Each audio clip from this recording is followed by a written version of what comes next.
Hello everyone, this is the Archfiend, and god damn it, I gotta make one more video here for you people because there's one question that's been left unanswered, and it's been left unanswered since day number 1, and that is, where did I get the name the Archfiend from? And if I'm gonna go down tomorrow, which, just for those of you who aren't following along, I got 2 strikes filed against me for bogus copyright claims.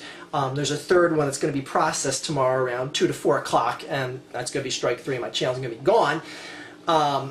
Unless YouTube has an epiphany and somehow doesn't clear, this is going to be the final video. So I got to tell you guys the answer to the question you've been asking me since day 1, and I always told you guys that you'd never be able to guess where I got the name the Archfiend from. And one other reason why I'm telling you this is because it's just so ironic, given the certain situation that I'm in right now, to the actual story of the person, the Archfiend, that I got this name from. Where I got the name from is a show called Age of Warriors. You've probably never heard of this because the show aired in South Korea.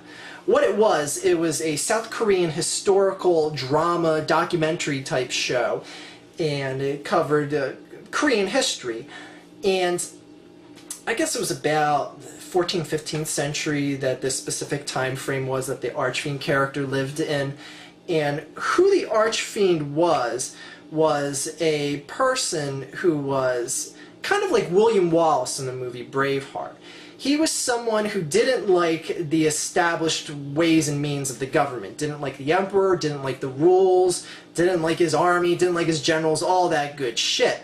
So what the Archfiend would do is he would find people that had dissenting opinions against the established emperor and form an army with them. This army was to go on in war with the emperor and his army. So what the Archfiend would find is that a lot of people just flat out wouldn't speak up against the government because they were either afraid to or they didn't want to die, and they just either accept the ways and means for what they were and just let life go on. The Archfiend, like I said, he gathered his army and he found people that were willing to speak out against the current system that was in place in Korea. And he took his army straight to the streets, or I guess back then you just had dirt roads, and he went to war with the emperor and his men. Now, the emperor and his army were vastly in large numbers compared to the Archfiend and his men, but it didn't matter. The Archfiend was standing up for what he believed in, and he went to war with the emperor, and he lost. He lost to the point that all his men got killed. He couldn't put up any more fight. He was brought before the head general of the emperor's army, placed on his knees. The general comes up to him, places a dagger in front of him, and asks him to do the traditional custom that you see in Southeastern Asia, Northeast Asian countries, where you're offered to kill yourself rather than have the enemy kill you. The Archfiend took the dagger, threw it away, and said, "I cannot kill myself, for I can only be killed by the hands of God." And that was the Archfiend's final message, because the emperor ordered his general to take out his sword, took it to the Archfiend's head, and cut his head off. And the Archfiend was dead.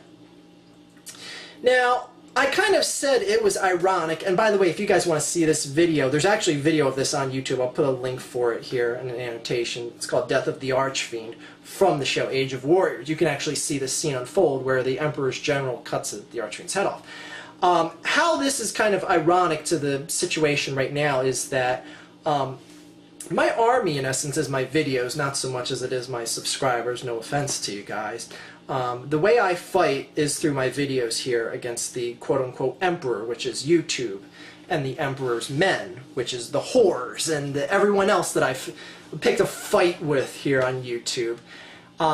If my videos can't stand up for what they are without being taken down by malicious means, then my army is dead. I am the Archfiend. I am that guy that is on his knees before the emperor's head general. And that general has his sword drawn. And he's going to cut my head off. And that is what is going to happen tomorrow. And it's just so ironic that it is coming to this. Because I have my ultimate goal here of getting 10,000 subs. That was just something superficial, but something that I always said, boy, if I get that, that is just the ultimate for just what I do. talking here on the camera and just giving you my piece on things. So yeah, I'm the Archfiend in more ways than one. And it's actual literal character from Korean history, ironically enough. And here I am before you, fighting the good fight for as long as I can, and I've reached my untimely end by the Emperor and his men. Yeah, it's kind of crazy, but you know what? I just wanted to make this video and tell you guys who the Archfiend is. I am the Archfiend, and that is all.